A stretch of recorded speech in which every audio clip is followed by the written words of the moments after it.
In the complementary MOS technology, it is the introduction of the MOSFET where it contains both N channel and P channel together. Based on that, we can operate this particular transistor both in N channel mode as well as P channel mode together. See, because you know that based upon the application of the voltage at the gate, uh, the behavior of the transistor is going to depend. So when negative voltage is applied, only one particular type of channel is going to work during that time. So when positive voltage is applied, only one type of channel is going to work under this and under that condition. So because of that, what we have to do is we have to apply only that kind of voltage to that. Only particular kind of voltage has to be applied. In CMOS technology, what we are going to do is we are going to embed both N channel and P channel together. And this is the widely used technology nowadays in the industry.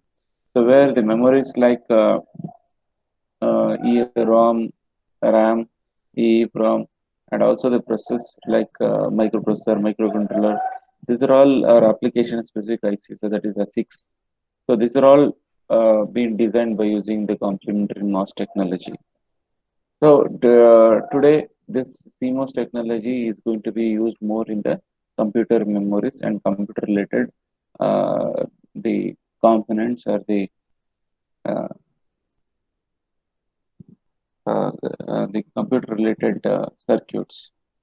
So here in our syllabus, we are going to take just an example of CMOS inverter and we are going to study its behavior. We are not going to study all the applications. We just study about CMOS inverter. So how actually the construction of CMOS will be for an inverter and also how actually an CMOS inverter is going to work. So here, this is the CMOS inverter diagram which you can see. In the CMOS inverter diagram, you can see that we are having a very big N substrate. Usually this N substrate will be used only in P channel. So whenever we are going to have P channel MOSFET, during that time we are going to have this N substrate. So here in this case, we are having a big N substrate and you can see that some half of the part of this transistor is of N channel, remaining half is P channel. So this one first half it's a P channel. So the secondary half is N channel. So this indicates that in a single transistor, we are able to have both type of possibilities. That is P channel and N channel. So you can see this one, this the first half you can see this first half you are having P well, P well, where this acts as one source, this acts as a drain, and the middle one it is having the gate, and this is the channel which is being constructed. And coming to this one, you are having N type here, N type here. So this is acting like a drain, this is acting like a source, and the middle one is the gate terminal. So here, in this case, you are again having one more N plus and P plus extra wells we are having on the last. Along with this, see P plus, P plus, N plus, N plus. Along with that, the last P plus and N plus is added. So this is just for the uh, for the grounding purpose or for the substrating purpose. So you can see this is also grounded and this is shorted. The source is shorted with VSS. So SS means substrate connection. So the source will be shorted to the substrate, and here also you can see the source is shorted with the ground. Either the source will be shorted with the substrate or it will be connected with the ground. These are the two possibilities.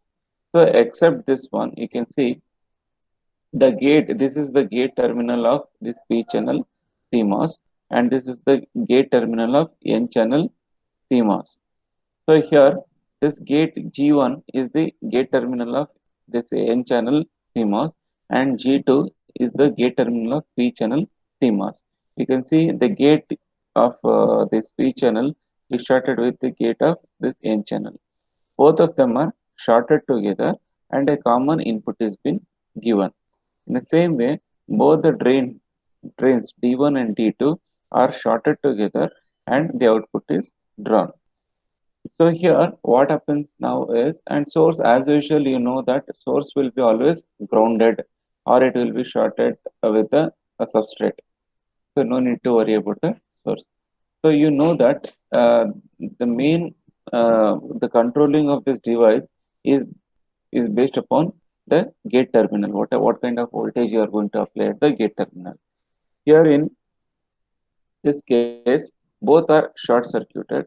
So whenever it is V in is positive.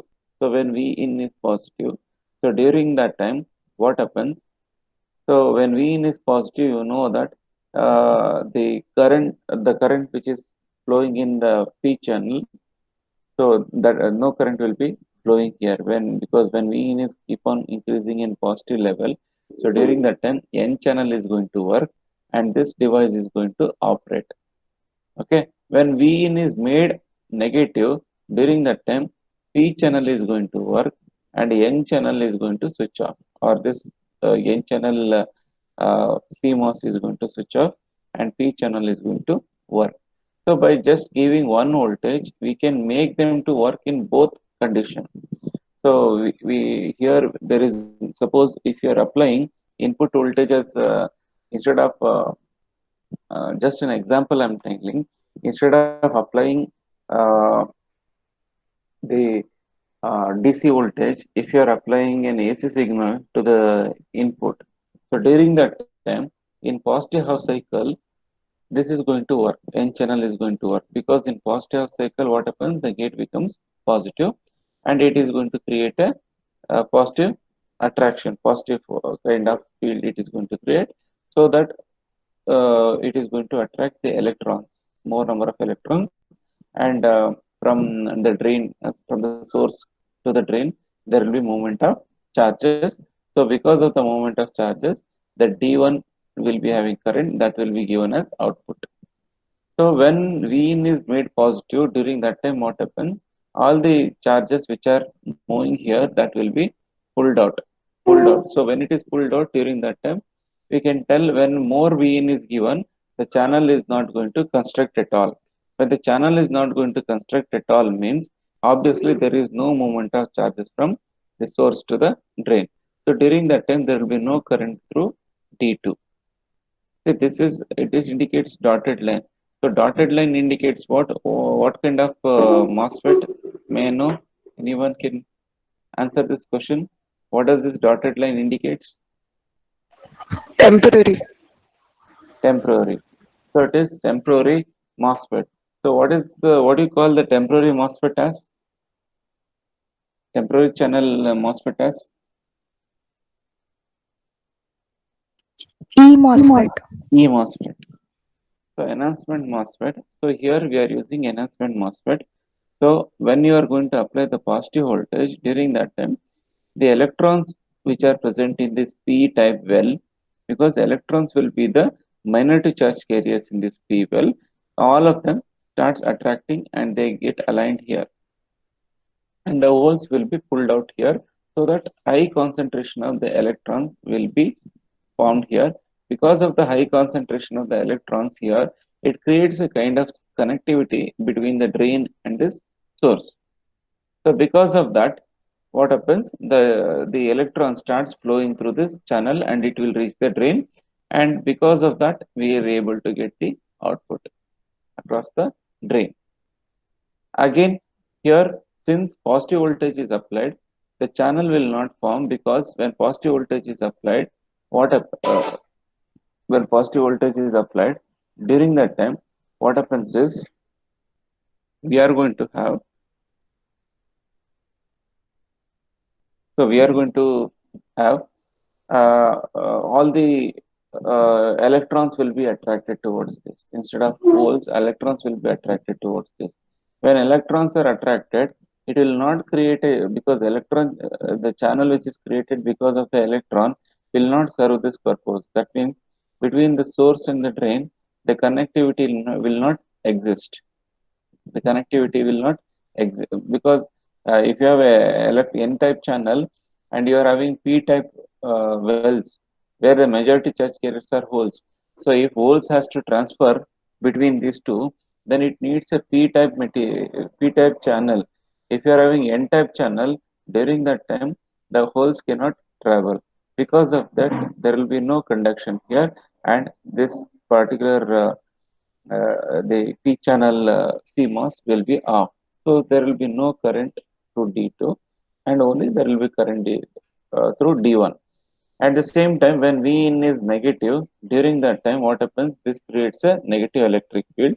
So when there is negative electric field, what happens? All the holes which are present in the N substrate. See, this is N substrate where it contains majority charge carriers as electrons and minority charge carriers as holes. Because of this, what happens is we are going to have p-type p-type channel will be constructed here because all the holes gets attracted here. Minority charge carriers, which are holes which are present in the n-type substrate, they get attracted on they align over this p substrate p side. So now when there is a high concentration of p-type material here, that acts as a channel between the source and the drain.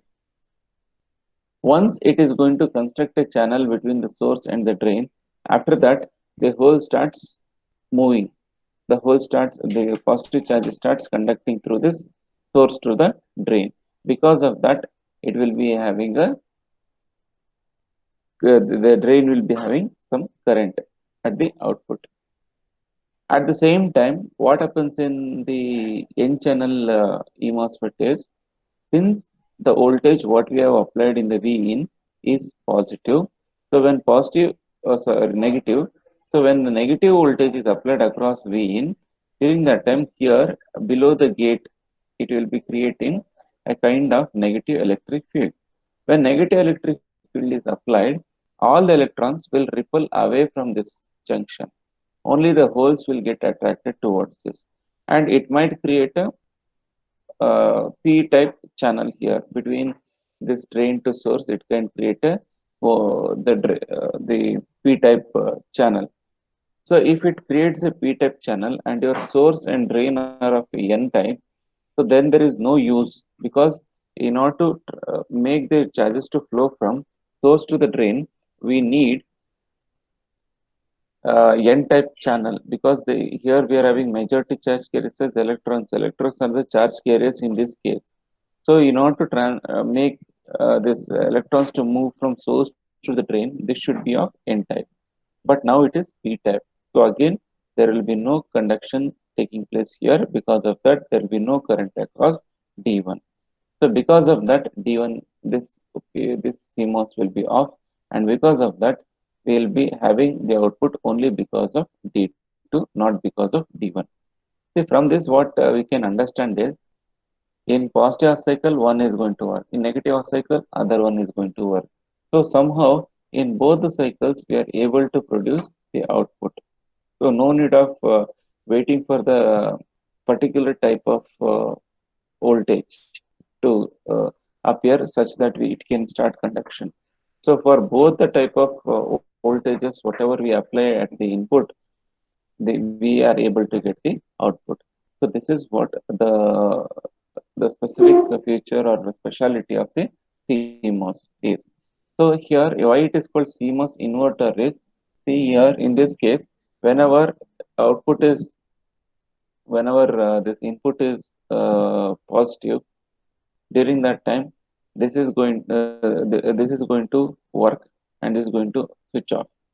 Whenever this is going to be negative, this is going to on, and this is going to switch off. So it is just working as a inverter. So somehow in both the cases, it is going to maintain constant output. Irrespective of whatever the voltage you are applying here, there will be some output across the output voltage and the output terminal. So that is what. So the simplified diagram is this one. So it is a simplified diagram. So here you can observe one thing. So here we have, this is PMOS and this is NMOS. So this arrow mark is moving towards the gate, So that's why it is NMOS, and this arrow mark is moving away. That's why it is PMOS. So we have connected both the gate terminals to the input, and we are taking, and we have shorted both the drain terminals, and we are taking the output. And this is a simplified, for just for the understanding purpose, this is more simplified inverter circuit we are having. So here, when V in is positive, when V in is positive, what happens during that time? Both the gate will be given with positive voltage. When this is given with positive voltage, that means when the gate of this terminal is positive, during that time, what happens is, since it is N type channel, so when this is positive, during that time, all the electrons will attract here, and this channel will be closed. The dotted lines will close. That indicates conduction will take place. Because of that, you are able to get the output. But what happens here? The channel will not get closed, or channel is not created. This will be short. This will be shorted. So now what happens during this case? So output will be, you will be getting because of Q1. And when input, in the next case, when input, let us take, when input is negative, during that time what happens? Here this channel is not going to create, so Q1 is off, and Q2 will be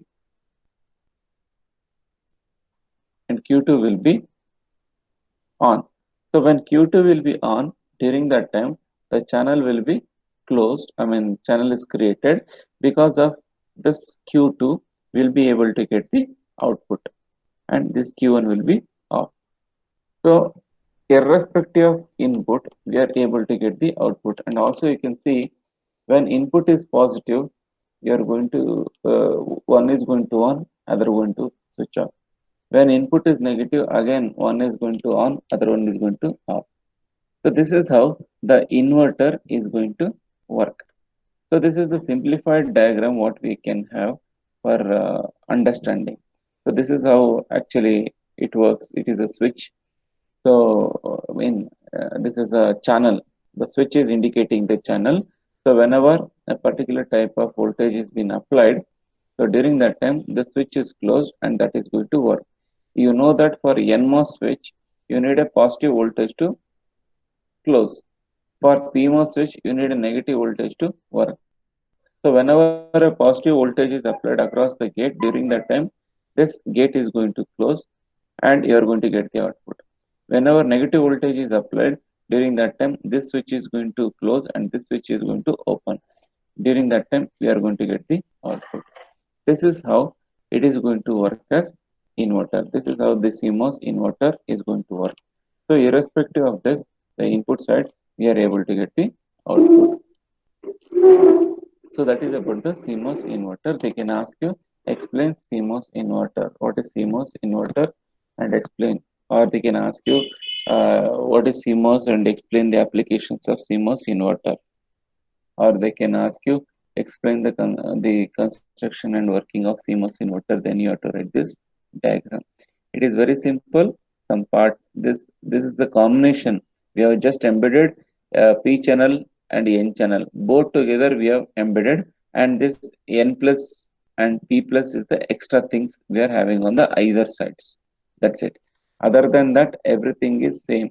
So it is just a combination of N-type and P-type E-MOSFET. When you add them, you'll get this CMOS, complementary MOS technology. Complementary because it is having both P channel and N channel, and complementary whenever we call some component as complementary, it is going to work. Either of the one is going to work at a time. Both are not going to work at a time. So either P channel is going to work or N channel is going to work. Both of them are not conducting at the same time. That's why it is known as complementary. Okay. Next, after this, the last topic of this chapter is silicon controlled rectifier. So silicon controlled rectifier, basically it is a 4-layer unidirectional semiconductor device. So before going on to this silicon controlled rectifier, so let us do some, let us analyze some problems. Afterwards, we'll go for this silicon controlled rectifier. And this is SCR is very important topic. So we'll see some problems. So you can start working out in your rough work. So it will be kind of a practice for you. For fixed bias circuit, calculate VGS, ID, VDSQ, and VT. So here in this circuit, they have given also IDSS is equal to 10 milliampere and VP is minus 4 volt. See, IDSS means it is the saturation drain current, that is 10 milliampere, and VP is the pinch off voltage, that is minus 4 volt. So here they are asking to find out VGS. So first write the given, whatever it is given. So you know that VGS is here they are telling it is the gate terminal is connected between 2 volt and 2 mega ohm resistor. The 2 mega ohm resistor is the RG value, gate resistance value, and 2 volt is the voltage which you are applied to the gate. So just to confuse you, they are asking VGS value. VGS value. What is VGS? Gate to source voltage. So here in the diagram itself they have given 2 volt battery is used. Obviously, when 2 volt battery is used, what will be the voltage across the gate? It will be 2 volt only. VGS is equal to minus VGG because it is negative is upwards, positive is downwards, means it is negative battery we are going to use. So negative battery means the voltage which is given out is negative. So VGS is equal to minus VGG, that is equal to minus 2 volt. No need of finding anything. In the diagram itself it is there. You have to just observe it and write. After that, they have asked for IDQ. IDQ means quiescent drain current.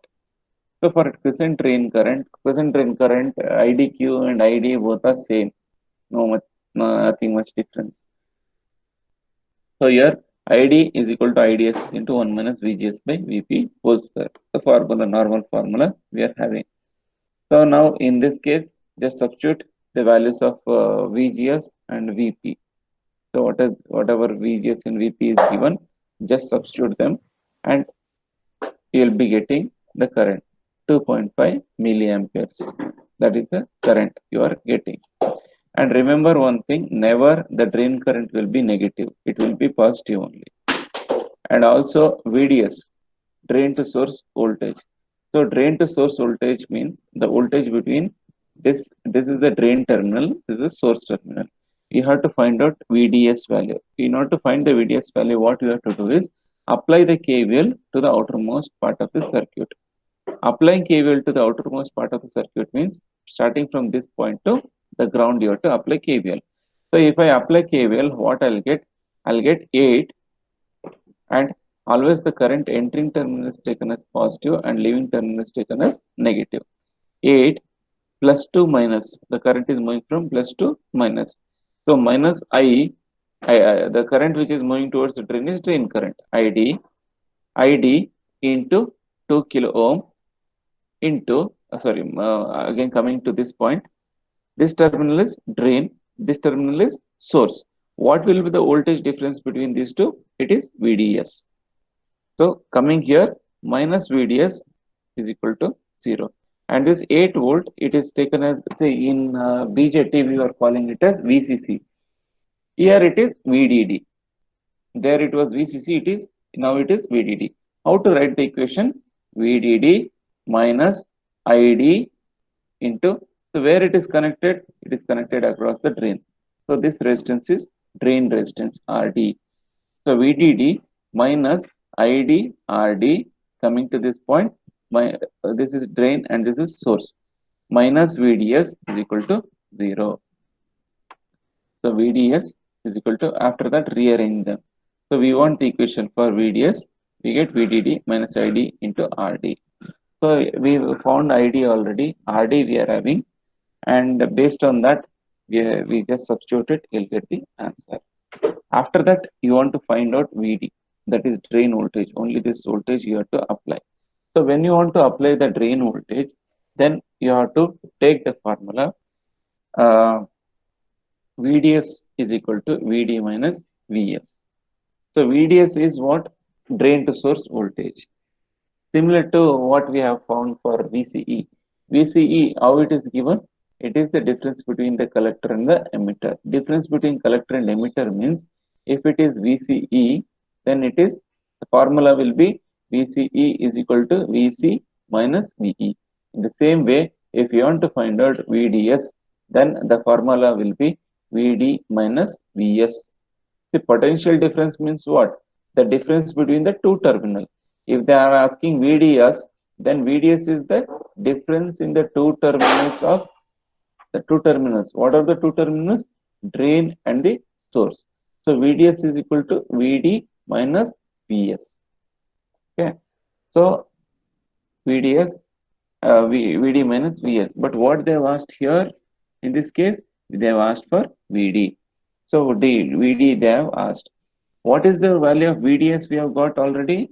VDS value will be around 5 volt we'll be getting. You have to just calculate it. It will be 5 volt because here since here Vs whatever we take, no, Vs the source is grounded.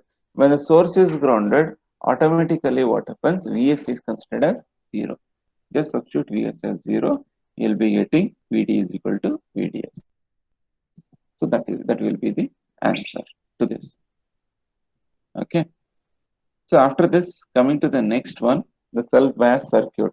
So biasing is not there for your syllabus, but just we have for the problems we are going to use this. So self-biasing circuit, calculate VGS and ID. So here VGS means they are asking gate to source, between the gate, this terminal and this terminal, what is the voltage it is having. They are given 2 mega ohm. This 2 mega ohm is what? Gate resistance. And they are asking ID. ID is what? The current which is flowing through RD. So RG, take out all the things whatever you are having. So you want to find out ID. So in order to find ID, what we can do? Apply the KVL to the outermost loop. This is the outermost loop. If you apply KVL to the outermost loop, I told you what is plus 20? Plus 20 is plus VDD. Here, what is the current which is flowing through this RD? It is ID. And coming to this, what is the drain to source voltage? It is VDS. What is the current which is flowing through one? See here, the source is not shorted. It is connected with the 1 kilo resistor. So the current across this one will be IS. Okay. So now apply KVL from this point. VDD minus IDRD minus the entering point is positive, leaving point is negative. That's why minus IDRD. After that, entering point is positive, leaving point is negative. Minus VDS, coming to this, minus IS into RS is equal to 0. So after that, you have to rearrange. And one more thing, what you have to consider here is similarly what you had in the BJT, we are taking an equation IE is equal to IB plus IC, and we are telling the base current is negligible. Base current is negligible. May I know why the base current was negligible there in BJT? Base current was negligible when compared to emitter current and collector current. Because the input impedance was more or resistance was more. Okay, then one more with respect to the current. The current was in terms of microampere. The base current was in terms of microampere, and the collector and emitter current was in terms of milliampere. When you have microamperes of current, when it is compared with milliampere, it looks very negligible. In the same way here, you know that gate resistance is very high, that is 2 mega ohm. So obviously, you will be not having any gate current here. So again here in this case also, ID will be equal to ID, IS. How you are having IE is equal to IC, know there. Here also in the same way, you will be having ID is equal to IS. So that's why you have taken ID. So while taking common between RD and RS, we take ID is equal to IS. Okay. So based on that only we have taken common RD and RS. Among RD and RS we have taken ID as common. Because ID and IS are almost equal, then you can take, instead of IS you can take it as ID. So that's why I have taken common in these two and I have taken ID outside. After that, substitute whatever it is given and you will be able to find out the drain current. After that, VGS. So VGS, you know that gate to source voltage. So gate to source voltage will be equal to ID into RS, minus ID into RS, because you are talking with respect to this gate and gate to source voltage. You are talking about gate to source voltage. So may I know how you got any idea about how you got ID into RS? Can anyone guess how you got VGS is equal to minus ID into RS?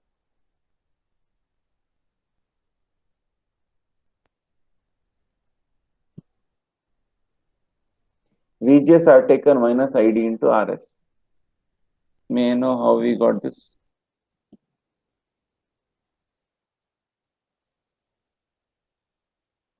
Any idea?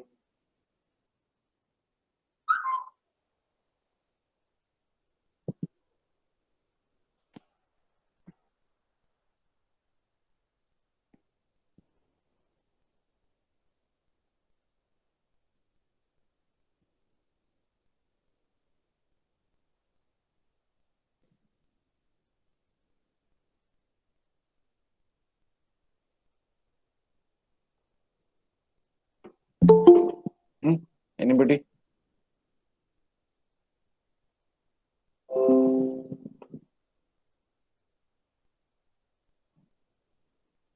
How you got VGS is equal to minus ID into RS?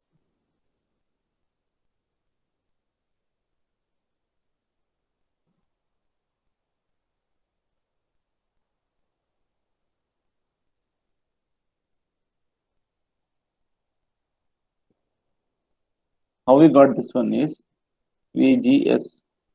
What is the formula for VGS? Hmm? VG minus VS, right? On seeing this circuit, what is the voltage across this gate? What is the voltage across the gate? Are you applying any gate voltage here? No, sir. No. No. When there is no gate voltage, what this gate voltage becomes? It becomes 0. So what else is remaining now? Minus Vs, right? What is the formula for source voltage? It is equal to Is into Rs, right? According to Ohm's law, Is into Rs. But what I have taken, I have assumed that ID is approximately equal to Is, right? So based on this, can I make this Is as ID? On substituting this value here, what I'll get? Minus ID into Rs.